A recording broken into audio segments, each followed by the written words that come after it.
नमस्कार, मैं हूं आपके साथ मयंक। आज 10 मई है और हॉर्मूज में ईरान और अमेरिका के बीच जबरदस्त तनाव देखने को मिल रहा है। दोनों के जहाज आमने सामने हैं, वॉरशिप आमने सामने हैं, छोटी बोट्स ईरान की तैनात हैं, सैकड़ों की संख्या में बोट्स तैनात हैं जिनके वीडियो आपने देखे होंगे।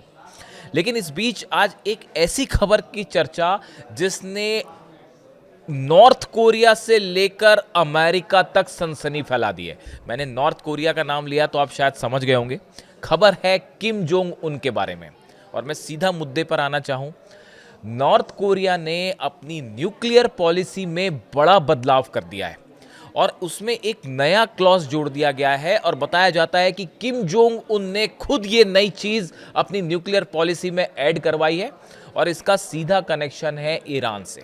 नॉर्थ कोरिया का कहना है किम जोंग उन ने असल में ये आदेश दे दिए हैं कि अगर ईरान के सुप्रीम लीडर अली खामनेई साहब की तरह मेरी हत्या होती है तो बिना किसी से चर्चा किए सेना को यह आदेश दे दिए गए हैं कि आप सीधा अमेरिका पर न्यूक्लियर बम दाग देंगे।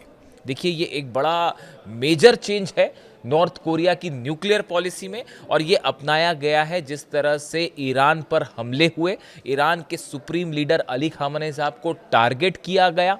उसके बाद नॉर्थ कोरिया ने अपनी न्यूक्लियर पॉलिसी टोटली बदल दी है, उसमें काफ़ी परिवर्तन कर दिए हैं। बहुत तेज़ी के साथ काम हो रहा है वहाँ पे न्यूक्लियर ना सिर्फ आर्मामेंट्स पे बल्कि न्यूक्लियर मिसाइल्स को लेकर, आईसीबीएम्स को लेकर, न्यूक्लियर सबमरीन्स को लेकर तेज़ी से काम हो रहा है। लेकिन इस बीच चूंकि इस तरह की बातें होती हैं कि वेनेजुएला पर हमला हुआ, ईरान पर हमला हुआ, क्या अगला नंबर नॉर्थ कोरिया का हो सकता है। देखिए, जापान को लेकर टेंशन हलचल बढ़ी हुई है, लेकिन हालांकि वो जापान के जरिए डोनाल्ड ट्रंप चीन पर दबाव बनाना चाह रहे हैं, लेकिन नॉर्थ कोरिया भी इसको लेकर अलर्ट है। और देखिए, एक बड़ी मीटिंग होती है जिसमें नॉर्थ कोरिया की सेना शामिल थी, वहाँ की पार्टी के जो बड़े नेता थे वो शामिल थे और इस बैठक में किम जोंग उन की तरफ से ये बात कही गई कि अगर आने वाले भविष्य में किम जोंग उनको यानी उन्हें किसी भी तरह का उन्हें निशाना बनाने की कोशिश की जाती है, यानी कि अगर उन पर हमले की कोशिश होती है या उनका असैसिनेशन होता है, उनकी हत्या होती है, तो ऐसे में सेना को आदेश है कि बिना किसी से चर्चा किए, बिना वक्त गंवाए सीधा अमेरिका पर न्यूक्लियर बम दाग दिया जाए। आईसीबीएम्स के जरिए अमेरिका पर न्यूक्लियर अटैक कर दिया जाए, साउथ कोरिया पर अटैक कर दिया जाए, इस तरह के आदेश दे रखे हैं। देखिए, हमेशा से ये कहा गया कि न्यूक्लियर बम जो है एक डिटरेंट है। अगर आपके पास न्यूक्लियर बम है तो कोई देश आप पर हमले की हिम्मत नहीं करेगा। अब इसमें एक कदम आगे बढ़ गए हैं किम जोंग उन और खास तौर पर अली खामनेई साहब के असैसिनेशन के बाद बताया जाता है कि जब अली खामनेई साहब का असैसिनेशन हुआ तो इस बात को लेकर किम जोंग उन खासे नाराज थे और उनको ये लग रहा था कि अगला हमला उन पर भी हो सकता है, तो इसका उन्होंने एक ऐसा इंतजाम कर लिया है ताकि अब उन पर कोई हमला करने की हिम्मत ही ना करे। उन्होंने सीधे आदेश दे दिए हैं कि अगर मुझे टारगेट करने की कोशिश भी हुई, हत्या तो दूर की बात है, अगर किसी तरह से मुझे टारगेट करने की कोशिश होती है तो आदेश है सेना को कि आप बिना किसी से चर्चा किए न्यूक्लियर बम दाग दीजिए। इस तरह की खबरें आ रही है नॉर्थ कोरिया से और ये नॉर्थ कोरिया के न्यूक्लियर प्रोग्राम में एक बड़ा मेजर शिफ्ट कहा जा रहा है। देखिए, कई सारे एक्सपर्ट इस तरह की बात करते हैं कि अगर नॉर्थ कोरिया के पास न्यूक्लियर बम हो सकता है, किम जोंग उन के पास न्यूक्लियर बम हो सकता है, तो ईरान के पास क्यों नहीं हो सकता न्यूक्लियर बम। इस समय अमेरिका और ईरान के बीच जो बातचीत जिस मुद्दे पर आके फंस गई है वो है यूरेनियम, वो है न्यूक्लियर प्रोग्राम। एक बार फिर इस तरह की खबरें आ रही हैं कि बातचीत हो सकती है, शायद पाकिस्तान में बातचीत हो सकती है। इस तरह की तमाम कोशिशें पर्दे के पीछे चल रही हैं, वो जब आएंगी सामने तब आएंगी। लेकिन मामला ये है कि ईरान के यूरेनियम को लेकर अमेरिका ने जो प्रस्ताव बार बार रखे हैं या जो कोशिश कर रहा है वो ये कोशिश है कि किसी तरह से ईरान से यूरेनियम, एनरिच्ड यूरेनियम जो है 450 किलो, इसको हासिल कर लिया जाए। अभी हाल ही में आपने देखा होगा, खबरें देखी होंगी कि वेनेजुएला से जो एनरिच्ड यूरेनियम था, हालांकि वो उस लेवल का ग्रेड का नहीं था जो ईरान के पास है, लेकिन उसको अमेरिका की फोर्सेस ने IAEA की मदद से, कई साइंटिस्ट की मदद से वेनेजुएला से लेके वो अमेरिका चले गए। इस तरह की खबर आपने देखी होगी, अभी 24 घंटे पहले की बात है। तो शायद डोनाल्ड ट्रंप इसी तरह का कोई प्लान बना के बैठे थे कि इसी तरह का कोई काम जो है वो ईरान में कर देंगे। लेकिन ईरान वेनेजुएला नहीं है ना, ये बात अब समझ में आ गई होगी। जिस तरह का रिस्पांस दिया है हॉर्मुज में ईरान ने, और जो 3 बड़े जंगी जहाज़ जो हैं उनको जिस तरह से ठोका गया, उसके बाद जो है ये बात संभवतः समझ में आ गई होगी डोनाल्ड ट्रंप को। ईरान की तरफ से साफ कर दिया गया है कि हम हॉर्मुज खोलने को तैयार हैं, आप अपनी सेना यहाँ से हटा लीजिए, अपने जहाज़ हटा लीजिए, हम हॉर्मुज खोल देंगे, लेकिन हम किसी भी तरह से अपना यूरेनियम किसी और देश को नहीं देंगे, हम यूरेनियम पर बात ही नहीं करेंगे। न्यूक्लियर जहाँ तक प्रोग्राम का सवाल है तो वो एक लिमिट में पीसफुल एनर्जी के लिए हमारे को ज़रूरत है, हम उसको रखेंगे, उस पर हम नेगोशिएशन नहीं करेंगे। ये बात ईरान की तरफ से साफ कर दी गई है, और इसी वजह से अब डोनाल्ड ट्रंप इस तरह की बात कर रहे हैं कि अगर ईरान नहीं माना तो हॉर्मुज में एक बार फिर से जो है वो ऑपरेशन, जो प्रोजेक्ट फ्रीडम प्लस चलाया जाएगा और वहाँ फिर से हमले किए जाएंगे। देखिए, ईरान का यूरेनियम ये एक ऐसी पहेली है। तमाम एक्सपर्ट्स ये बात कह रहे हैं कि ईरान का जो यूरेनियम है, एनरिच्ड यूरेनियम है 450 किलो, ये कहाँ है इसकी जानकारी इस वक्त किसी को नहीं है। सिर्फ कुछ चुनिंदा लोग हैं ईरान में जो शायद इस बारे में जानते हो। तमाम तरह की सैटेलाइट्स जो हैं वो हर न्यूक्लियर साइट पर नज़र बनाए हुए हैं, चाहे इस्फहान हो, चाहे नतांज हो, चाहे फोर्दो हो, चाहे पिकेक्स माउंटेन हो। ये वो जगह है जहां पर CIA को लगता है कि ईरान ने अपना यूरेनियम रखा हुआ है। जितने सैटेलाइट्स हैं अमेरिका के, वो यहाँ की हर घटना पर नज़र रखते हैं, और जिस तरह से खबरें आ रही हैं पिछले कुछ दिनों के अंदर, जो पिकेक्स माउंटेन है यहाँ पर बड़ी हलचल हुई है। देखिए, जो पिकेक्स माउंटेन है ये नतांज जो न्यूक्लियर साइट है, इसके दक्षिण में जाग्रोस की जो पहाड़ियाँ हैं इसमें स्थित है।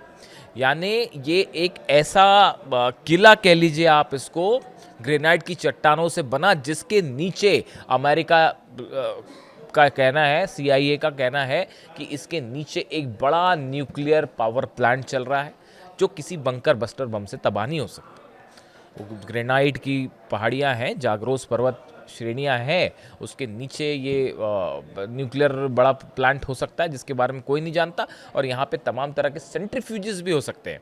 इस तरह की भी बातें कही जा रही है। हाल ही में जो सैटेलाइट तस्वीरें आई हैं वो ये बता रही हैं कि पिछले 15 से 20 दिनों के अंदर, जब से ये सीज फायर हुआ है, उस दौरान पिकेक्स माउंटेन के आसपास काफ़ी मूवमेंट दिखाई दिया है, और जिसको लेकर कई खुफिया एजेंसियों ने ये शक भी जाहिर किया है, क्या ईरान ने अपना यूरेनियम कहीं शिफ्ट किया है। इस बात को लेकर तमाम कयास लगाए जा रहे हैं। इस्फहान में इस तरह की खबरें आई पहले कि इस्फहान में जब हमले किए थे अमेरिका ने, B-2 बॉम्बर्स से बंकर बस्टर बम्स बरसाए थे, उसमें वहाँ पर वो यूरेनियम नीचे था और वो उस मलबे के नीचे दबा हुआ है, इस तरह की बातें की जा रही हैं। लेकिन बड़े सारे साइंटिस्ट जो हैं या जो एक्सपर्ट्स हैं, न्यूक्लियर मामलों के जानकार, वो मानते हैं कि ईरान ने अपने यूरेनियम को, पहली बात तो वो एक जगह नहीं है, इस तरह की भी बातें हैं कि वो एक जगह नहीं है, वो 450 किलो जो यूरेनियम है वो कई भागों में अलग अलग हो सकता है। उन्हें पिकेक्स माउंटेन के अंदर उन टनल्स में शिफ्ट कर दिया गया है, जहाँ पर जो है अंडरग्राउंड एक न्यूक्लियर फैसिलिटी है जिसको लेकर अक्सर चर्चाएं होती है, और अगर वो वहाँ शिफ्ट हो चुका है तो अब वहाँ पे ना तो अमेरिका की तरफ से कोई ग्राउंड ऑपरेशन हो सकता है और ना ही उसको आप तबाह कर सकते। बस यही वजह है कि अब तक ये यूरेनियम पे चर्चा ही चल रही है पिछले इतने दिनों से, और हो नहीं रहा कुछ, ईरान के यूरेनियम को हासिल नहीं कर पा रहे। देखिए, नॉर्थ कोरिया को लेकर भी इस तरह की खबरें हैं, जो साउथ कोरिया की तरफ से आरोप लगाए गए थे, साउथ कोरिया की तरफ से बात कही गई कि नॉर्थ कोरिया में कई सीक्रेट न्यूक्लियर प्लांट्स हैं जिनके बारे में कोई नहीं जानता। देखिए, एक तो ऐसा होता है कि हर देश अपने न्यूक्लियर प्लांट्स हैं, जैसे ईरान है, नतांज है, इस्फहान है, फोर्दो है, यहाँ बुशर है, ये सबको पता है कि यहाँ पे न्यूक्लियर प्लांट्स हैं, न्यूक्लियर एनर्जी सेंटर्स यहाँ पे चल रहे हैं। लेकिन कई बार ऐसा भी होता है कि आपके देश में कई न्यूक्लियर प्लांट्स ऐसे हैं जो एक्टिव हैं लेकिन सीक्रेट तरह से एक्टिव है। यही कहना था साउथ कोरिया का कि किम जोंग उन ने कई ऐसे प्लांट्स बना रखे हैं जहां न्यूक्लियर प्रोग्राम तेजी से चल रहा है, जहां पे परमाणु बम जो है 6 बार परीक्षण कर चुका है नॉर्थ कोरिया, यहाँ पर उसको तेजी से हथियारों के रूप में कन्वर्ट करने का काम चल रहा है, न्यूक्लियर सबमरीन्स का काम चल रहा है, इंटरकॉन्टिनेंटल बैलिस्टिक मिसाइल्स जो हैं उसको मजबूत करने का काम चल रहा है। यानी ये खास तौर पर ईरान पर हमले के बाद से और विशेष तौर पर अली खामेनी साहब पर हमले के बाद नॉर्थ कोरिया इस बात को सुनिश्चित करना चाहता है कि जो गुस्ताखी अमेरिका ने ईरान के साथ की वो नॉर्थ कोरिया के साथ नहीं होनी चाहिए, और जो अली खामेनी साहब पर जिस तरह से असैसिनेशन हुआ वो किम जोंग उन के साथ ना हो। इसके लिए पॉलिसी पुख्ता सील प्रूफ कर दी गई है कि अगर नॉर्थ कोरिया पर हमला हुआ कुछ सोचने की जरूरत नहीं है, आप सीधा एटम बम दाग दीजिए। इस तरह की खबरें हैं। तो देखिए, जब नॉर्थ कोरिया में सीक्रेट न्यूक्लियर प्लांट्स चल सकते हैं, देखिए दावे तो बड़े सारे हो रहे हैं। कई एक्सपर्ट्स ये भी मानते हैं, ये भी आशंका जताते हैं कि जिस यूरेनियम को अमेरिका ईरान में खोज रहा है, क्या वो वाकई ईरान में मौजूद भी है या वो नॉर्थ कोरिया चला गया। देखिए, इस तरह की खबरें पहले आ चुकी हैं कई बार कि ईरान के कई हथियारों का काम बनाने का नॉर्थ कोरिया में सीक्रेट जो है प्लांट्स है उसमें हो रहा है, चाहे वो मिसाइल्स हो चाहे वो ड्रोन्स हो, और वो वक्त वक्त पे सप्लाई कर दी जाती हैं। बनती नॉर्थ कोरिया में है लेकिन सप्लाई कर दी जाती है। देखिए, ये जो रूट है इसको आप नहीं रोक सकते। ईरान से जो तेल चीन जाता है, लाख कोशिश कर ले अमेरिका, उसको रोकना असंभव है। वो इस तरीके से ट्रेड होता है और इस तरीके से समंदर में नए रास्ते खोज के वो ट्रेड कर दिया जाता है कि वो पता ही नहीं चल पाता। तो ऐसी हथियारों के आदान प्रदान को लेकर भी बड़ी सारी चीज़ें डाउट हैं कि चीन से जो कार्गो प्लेन पहुंचते हैं ईरान, तेहरान जब उतरते हैं तो उसमें क्या होता है, क्या चीज़ें उसमें नॉर्थ कोरिया से सप्लाई की गई होती है, या जब रशियन कार्गो कोई जेट अगर तेहरान उतरता है तो उसमें कहीं नॉर्थ कोरिया से कोई चीज़ सप्लाई। तो ऐसी बहुत सारी पॉसिबिलिटीज़ हैं जिसको लेकर बात की जाती है और इनको आप ओवर रूल भी नहीं कर सकते। देखिए, ऐसी चीज़ों का कोई प्रमाण नहीं आएगा, प्रूफ नहीं आएगा लिखा हुआ, लेकिन पिछले 70 दिनों से, बल्कि और 72 दिन हो गए, 72-73 दिनों से ईरान अमेरिका को लगातार अपने घुटनों पर लाए हुए हैं। चाहे यूएई पर हमले हों, सऊदी पर हमले हों, बहरीन, जॉर्डन, कतर, सब बेसिस तबाह कर दिए गए। इजराइल में इतने जबरदस्त अटैक्स हुए, ईरान को आप झुका नहीं पाए। तो कहीं ना कहीं से तो बड़ा हथियारों का सपोर्ट है, चीज़ें सप्लाई हो रही हैं, नेविगेशन मिल रहा है, बड़ी सारी चीज़ें होती हैं। इतने समय से सैंक्शन है ईरान के, नॉर्मल कोई देश हो तो वो कब तक कोलैप्स हो जाए, लेकिन उसके बाद भी ईरान फाइट कर रहा है। तो कहीं ना कहीं से तो कुछ ना कुछ चीज़ें हैं। तो देखिए, अब नॉर्थ कोरिया की जो प्लान की बात हुई उसको लेकर सवाल, पहली बात तो ये है कि नॉर्थ कोरिया की न्यूक्लियर पॉलिसी, दूसरी हमने बात की ईरान का यूरेनियम। देखिए, आप देखें इस बात को लेकर कई एक्सपर्ट्स ये बात भी रखते हैं कि ईरान भी इस बातचीत को लेकर पूरा टाइम ले रहा है। देखिए, अमेरिका तो अपना टाइम लगा ही हुआ, अमेरिका बल्कि ज़्यादा जल्दी में है कि किसी तरह से ईरान का यूरेनियम हासिल कर ली जाए। लेकिन आप देखें, जब ईरान पर हमला होता है तो ईरान हमले भी कर देता है तुरंत। वो यूएई पे भी उसने मिसाइल मार दी 2-3 बार, और जो है हॉर्मूज में भी भिड़ गया। लेकिन फिर जब बातचीत वाली बात होती है तो ईरान कहता है अच्छा हाँ ठीक है, हम विचार करते हैं आपके प्रस्ताव पर। फिर वो बातचीत वाली बात चलने लगती है। हो क्या रहा है समझिए, ईरान कहीं झुक नहीं रहा है, या बातचीत करने के लिए ईरान उतावला नहीं है। ये एक स्ट्रैटेजी भी हो सकती है कि ये टाइम बाइंग स्ट्रैटेजी है, और एक दिन आप सो के उठें और पता चले, खबर आए कि पिकेक्स माउंटेन के आसपास जो है वो एटमी धमाका हो चुका है और ईरान अब न्यूक्लियर स्टेट है। क्या ऐसा भी है? इस तरह की भी कई साइंटिस्ट इस तरह की भी आशंका जता रहे हैं कि भाई ये भी संभावना है कि ये जो टाइम पीरियड बाय किया जा रहा है बातचीत के नाम पे, क्या ईरान का पिकेक्स के माउंटेन्स के नीचे तेजी से कोई फाइनल स्टेज में है न्यूक्लियर प्रोग्राम? इस तरह की भी पॉसिबिलिटीज़ तो बहुत सारी हैं। लेकिन अब देखिए, हकीकत जो ये है कि हॉर्मूज को लेकर मामला, हॉर्मूज में भले फंसा हो कि कैसे हॉर्मूज खुलेगा नहीं खुलेगा, लेकिन जो असली कोर इशू है, अब आप पाकिस्तान में बात होती नहीं होती, कहीं और बात होती नहीं होती, ये तमाम चीज़ें हैं।